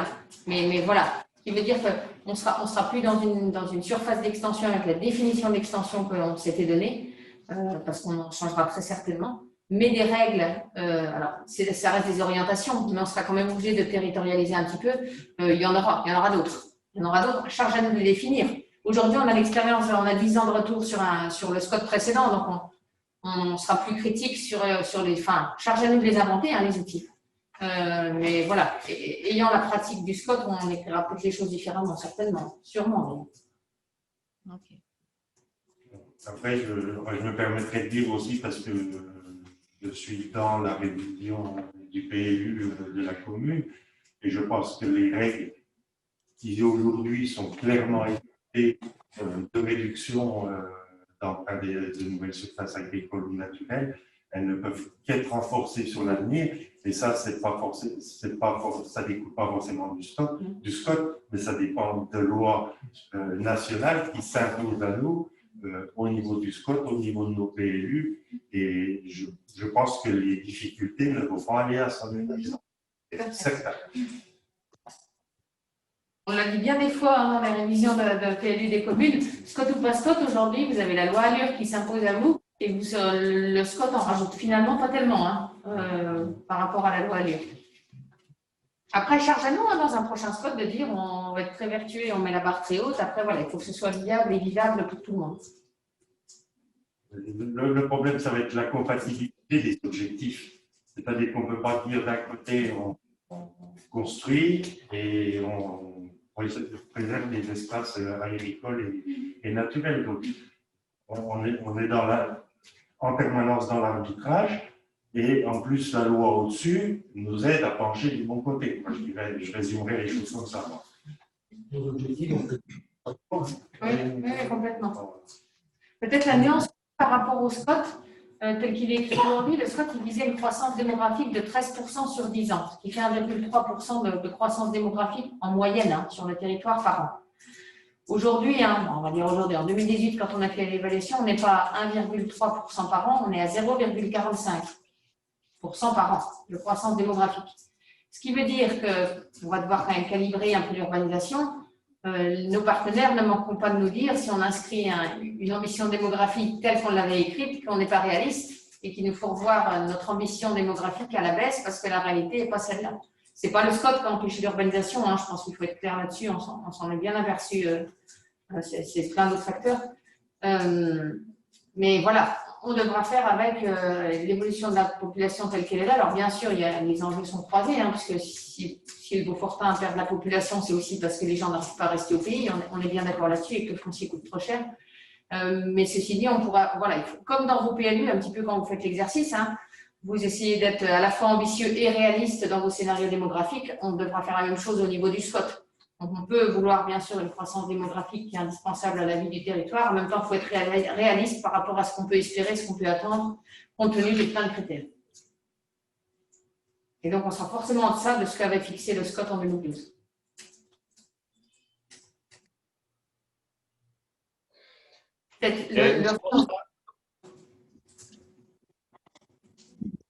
Oui. Il y avait une question? Oui, ma question c'est, est-ce que, disons, quand il sera élaboré, ce SCOT, les élus devront être refaits pour pour se caler sur les critères du nouveau SCOT? C'est une bonne question. Il y a une ordonnance qui vient de paraître, qui est apparue il y a quelques mois, qui s'appelle la hiérarchie des normes, qui fait évoluer ces délais de mise en compatibilité et les modalités de la mise en compatibilité. Jusque-là, théoriquement, les PLU avaient 3 ans pour se mettre en compatibilité avec le SCOT. Donc, théoriquement, en 2015, tous les PLU d'Arvillers auraient dû lancer leur mise en compatibilité avec le SCOT. Ça n'a pas été fait. Il y a une souplesse qui a été donnée à la fois par l'AGLO et par les services de l'État, parce que c'est quand même un gros boulot que de lancer la révision.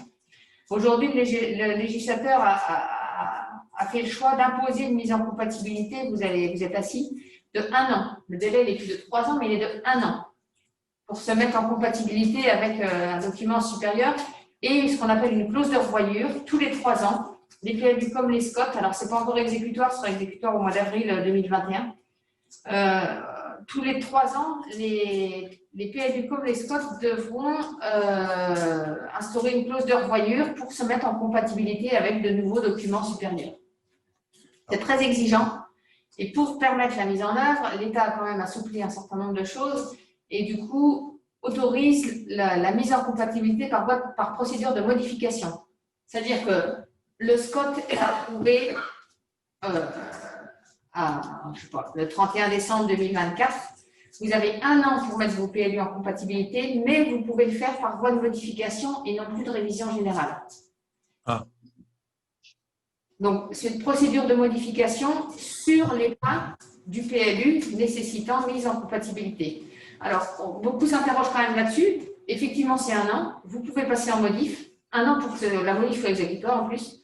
Ça interroge quand même. Voilà, personne n'a encore passé à la moulinette. Ça interroge quand même à plus d'un titre parce que pour certains PLU, c'est quand même une refonte du projet politique du PLU. Quand il y a un gros décalage entre le PLU et le SCOT, ça va être compliqué, je trouve, de revoir complètement un projet par voie de modification en moins d'1 an. Ça nous interroge quand même, mais bon, on verra l'heure. Et puis moi, l'autre question, c'est l'inflation que ça va mettre sur les bureaux d'études sur les territoires. Parce que ça veut dire qu'en 1 an, il n'y a pas 39, 36, puisqu'il y a 3 quarts de combien chez nous, mais 36 PLU qui lancent une procédure de modif. Je pense que les devis vont être un peu chargés. Mais voilà. Dans tous les cas, le législateur a prévu ça pour les documents qui seraient prescrits à compter du mois d'avril 2021. Donc, on pourrait dire que la révision du SCOT a été prescrite en 2019, on s'en exonère. Ça nous rattrapera néanmoins et je pense qu'il faut l'intégrer dès à présent. Et le 2 mars 2020 Comment? Et le 2 mars 2020, approuvé le 2 mars 2020, le PLU. C'est pour les documents prescrits, les évolutions de documents prescrits. Voilà. Les documents, les révisions de PLU qui seraient prescrites après le 1er avril 2021 devront intégrer cette nouvelle réglementation. Ceux qui sont prescrits avant peuvent néanmoins d'ores et déjà l'intégrer. Laure, le lancement de la révision, tu estimes à combien de temps pour sortir cette révision? 2 ans, 3 ans, 5 ans? 5 ans, non. On va essayer de faire moins, sachant qu'on a fait le premier à 5 ans. On s'est dit, on vise 2 ans, 3 ans. 2 ans, ça sera peut-être court si on est au bout, approbation. Parce qu'on sait très bien qu'entre arrêt et approbation, il se passe déjà quelques mois. Donc, aller au bout de la procédure entre 2 ans et 3 ans. D'accord, merci. Donc, ça fait fin 2023. Objectif. Donc, ça veut dire que vos PLU seront tous compatibles fin 2024. Alors, ça, c'est... Ce qui reste acceptable vis-à-vis des échéances électorales, mais enfin, c'est un sacré défi quand même. Alors, même si effectivement, tous les PLU auront été révisés, ils seront déjà compatibles loi Allure, etc. Donc, le travail vraiment de refonte du PLU, là, il sera quand même bien engagé parce qu'on a des PLU allure, sauf parmi les plus vieux de nos PLU, hein, sont de 2012-2013. Pour eux, l'exercice sera un peu plus compliqué. Mais pour les PLU plus récents, il y a quand même déjà un gros travail de toilettage qui a été fait, on peut le dire. Oui, mais Non, mais je crois que les orientations sont remises en cause par les nouvelles équipes. Hein. comme une modification ne doit pas toucher le PADD, le SCOT risque quand même de faire modifier certains PADD de communes, donc passer obligatoirement par la procédure révision et non modification. Théoriquement, le législateur dit non, dans la mesure où il s'agit d'une mise en compatibilité avec le SCOT, on passe en modification même si on touche au PADD. C'est ce que dit l'ordonnance sur la hiérarchie des normes du printemps 2020. Après, on va voir dans les faits, hein, mais la théorie.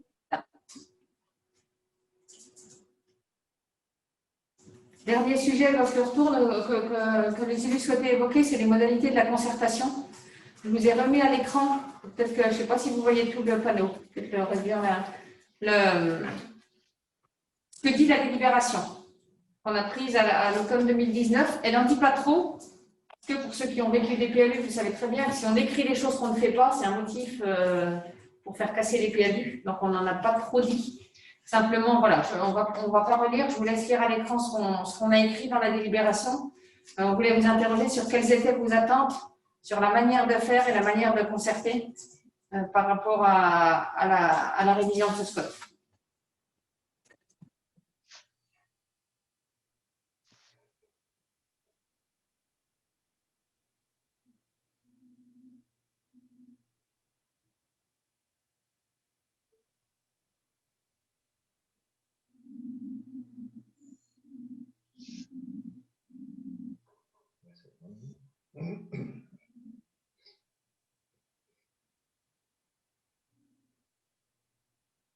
Est-ce qu'il y a des attentes particulières au-delà de ce qui est noté là? Alors, vous voyez, hein, de manière assez ramassée, est-ce que vous avez des attentes ou une vision sur la manière d'associer à la fois les communes, la population, les associations, etc.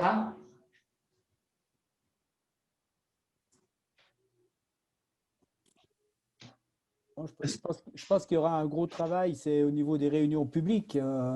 Réunions publiques des grandes étapes, est-ce que c'est tout au siège d'Arlisère ou est-ce que c'est délocalisé par secteur géographique? Ça va être ça les grands enjeux, hein, parce qu'il va falloir faire passer les messages dans les 39 communes. Moi, je pense on va définir ensemble tout ça. Et comme tu le dis, je pense que dans les 39 communes, ça ne sera pas possible. Si le faire par secteur serait le plus intéressant, de façon à ouvrir le débat avec le public.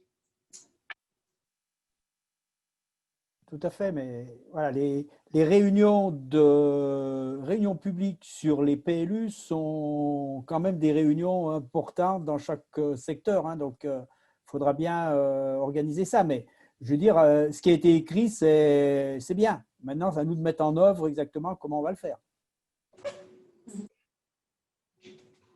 Oui. Ce qui est écrit, c'est ce qui est obligatoire, ce qui a un caractère obligatoire aujourd'hui. Oui, on a fait un minimal. Hein. On est à minimal. Hein. Ouais. Je pense qu'il faut aussi associer les acteurs socio-économiques. Enfin, je pense qu'ils le sont, mais il ne faut pas que ça reste à la réunion publique à la mairie, quoi. Et idem l'État. Hein. Moi, je pense au réseau électrique, au réseau de télécom. Il faut tout qu'on parle qu'on ait la même vision, quoi.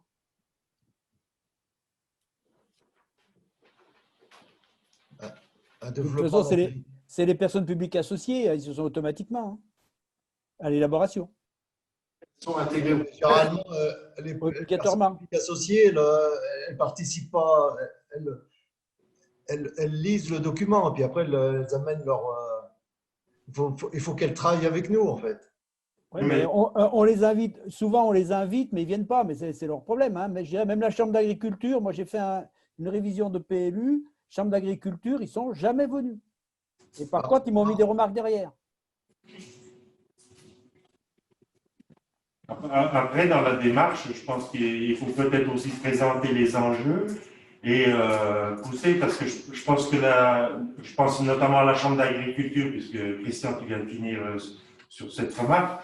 Je pense que la Chambre d'agriculture, je pense qu'ils ont bien compris, mais il faut que les élus le comprennent aussi, c'est l'intérêt de les associer plus en amont que lorsque le document est terminé et soumis au public associé.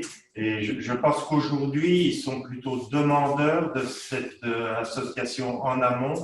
Et je pense que les mentalités doivent évoluer, je dirais, des deux côtés. Et je ne le connais pas du tout par rapport à RDS, etc. Mais Chambre d'agriculture, je crois plutôt dans le vrai en disant ça aussi.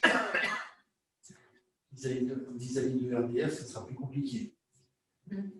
C'est des concessionnaires qui n'ont pas forcément d'avis dans les PLU ou dans les SCOT.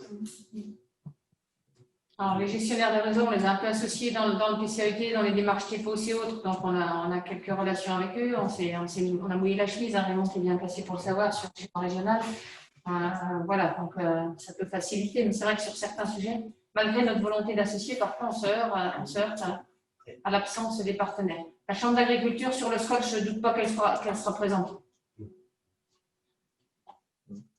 Pourtant, elle a un grand rôle à tenir, hein, malgré tout. On va avoir une étude. Je ne doute pas qu'elle sera présente, c'est-à-dire que je pense qu'ils seront présents et ils nous regarderont à la loupe.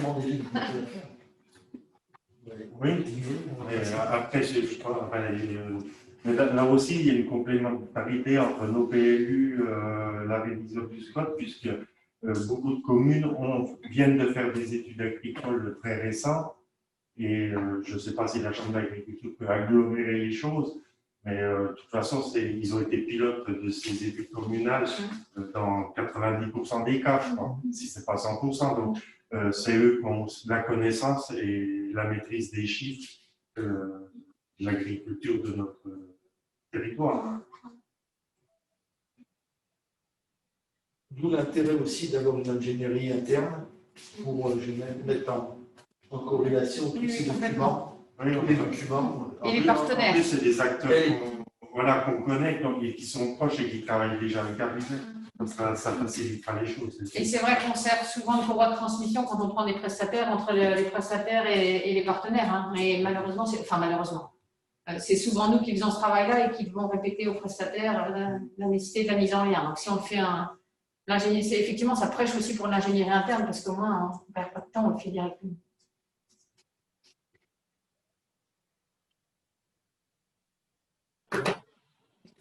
Comment? Je pense qu'on